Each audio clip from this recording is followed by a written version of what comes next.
இலங்கை அதிபர் தேர்தலில் யாருக்கு வெற்றி என்பதில் இழுபறி ஏற்பட்டிருக்கும் நிலையில் இந்த முறை இலங்கையின் பெரும்பான்மையான மக்கள் பொருளாதார பிரச்சனையை கருத்தில் கொண்டே வாக்களித்திருப்பதாக மூத்த பத்திரிகையாளர் வெங்கடரமணன் தெரிவித்துள்ளார். மாற்றம் தேவை என்ற அடிப்படையில் மக்கள் சிந்தித்ததால்தான் இடதுசாரி கட்சித் தலைவரான அனுராகுமார திசநாயகே முன்னிலையில் இருப்பதாகவும் வெங்கட்ரமணன் கூறினார். இந்த தேர்தல் முடிவுகள் கொஞ்சம் வித்தியாசமாக இருக்குது. ஏன்னா முக்கியமான விஷயம் என்னென்னா, மெயின் ஸ்ட்ரீம் பார்ட்டின்னு சொல்கிற அந்த நாட்டில் இருக்கிற முக்கியமான 2 கட்சிகள் அவர் ரெண்டுமே முன்னணியில் இல்லை.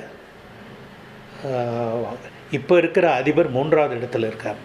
பிரதான எதிர்க்கட்சியாக இருந்தவருடைய தலைவர் 2வது இடத்துல இருக்கிறார். ஆனால் அந்த நாடாளுமன்றத்தில் 3 உறுப்பினர்கள் கொண்ட ஜேவிபி என்ற கட்சியுடைய தலைவர் அனுரா திசநாயக்க முன்னணியில் இருக்கார். ஒரு சில மணி நேரங்களுக்கு முன்னாடி அவர் மெஜாரிட்டிக்கு தேவையான 50% மேலான வாக்குகளை பெறுவார்னு நினச்சாங்க. ஆனால் இப்போது சமீபத்தில் இப்போ வந்திருக்கிற முடிவுகளை பற்றி பார்த்தீங்கன்னா, அண்மை செய்திகளை பார்த்தீங்கன்னா அவர் 37-38% நிற்கிறாரு. அதனால் இந்த முடிவுகள் 50% அவர் தொடவில்லை என்றால் 2வது கட்ட வாக்கு எண்ணிக்கைக்கு போகும். அதில் 2வது தேர்வாக மற்ற 36 கேண்டிடேட் இருக்காங்க. அவங்களுடைய 2வது வாக்குகள் யாருக்கு போயிருக்குன்றதை பொறுத்தது தான் இப்போ யார் ஜெயிப்பாங்கன்ற பொறுத்தது. ஆனால் இதில் ஒரு முக்கியமான செய்தி என்னென்னா, மக்கள் இப்போ இருக்கிற அரசாங்கத்துடைய முழு ஆதரவும் கொடுக்கல. அதே நேரத்தில்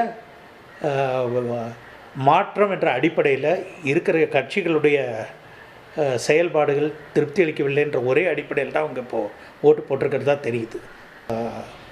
இப்போ அனுரா திசநாயக்க அதிபரானால் அது ஒட்டுமொத்தமாக மிகப்பெரிய மாற்றத்தை ஏற்படுத்தும். ஏன்னா அவருடைய கட்சியுடைய இமேஜ் அது மாதிரி இது வரைக்கும் இருந்தது. அவர் நேஷ்னல் பீப்புள்ஸ் பவர், தேசிய மக்கள் சக்தின்ற ஒரு பிளாட்ஃபார்மில் அவர் நின்னாலும் ஒரு ஜேவிபி கட்சியுடைய தலைவர். அவங்க கிட்டத்தட்ட 30 ஆண்டுகளுக்கு மேலாக இந்தியாவுடைய எதிர்ப்பு நிலையில் இருந்திருக்காங்க. ஆனால் சமீப காலங்களில் அவங்க மார்க்சிய நிலைப்பாட்டையும் அவங்க குறைச்சிருக்காங்க. மற்ற நாடுகளுடைய ஒரு நல்லுறவு இருக்கணும்னு நினைக்கிற ஒரு நிலைக்கும் வந்திருக்காங்க. இப்போ இந்த வருஷம் பிப்ரவரி மாதம்னு நினைக்கிறேன், அனுரா திசநாயக்காவை இந்தியா புதுடெல்லிக்கு கூப்பிட்டுருந்தாங்க. அவங்க அயல்துறை அமைச்சர் ஜெய்சங்கர் அவர்களோட பேச்சுவார்த்தையும் நடத்தியிருக்காங்க. ஓரளவுக்கு இந்தியாவுடைய நிலைப்பாடு, இந்தியாவுடைய பிரச்சனைகள், தமிழருடைய பிரச்சனைகள் இதெல்லாம் பற்றி அவருக்கு ஒரு புரிதல் ஏற்படணுன்ற ஒரு அடிப்படையில் பேச்சுவார்த்தைக்கு ஏற்கனவே தொடங்கியிருக்காங்க. ஆனால் அவர் அதிபரானால் என்ன ஆகுன்றது அந்த அவருடைய போக்கு எப்படி இருக்குன்றதை பொறுத்ததாக இருக்கும். அதே நேரத்தில் சஜித் பிரேமதாசா இப்போ 2வது நிலையில் இருக்கார்.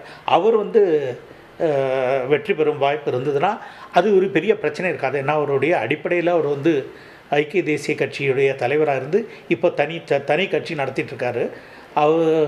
அவருடைய நிலைப்பாடு ஒரு மாடரேட் நிலைப்பாடு தான். அவர் இந்தியாவுடைய ஓரளவுக்கு நல்ல உறவு வைத்துக்கொள்ள வேண்டும் என்ற ஒரு கட்சியில் தான் அவர் ரொம்ப நாளாக இருக்கார். அதனால் இப்போ இருக்கும் நிலை தொடரும்னு தான் நினைக்கிறேன் அவர் அதிபரானால். இந்த பொருளாதாரம் தான் முதல் தடவை இந்த கடைசியாக நடந்த 2-3 தேர்தலில் ஒரு காலத்தில் இனப்பிரச்சனை தான் பிரதான பிரச்சனையாக இருந்தது. தமிழர்கள் தீவிரவாதிகள்ன்ற அடிப்படையில் சிங்கள தலைவர்கள் பிரச்சாரம் பண்ணி ஜெயிச்சிட்ருக்காங்க.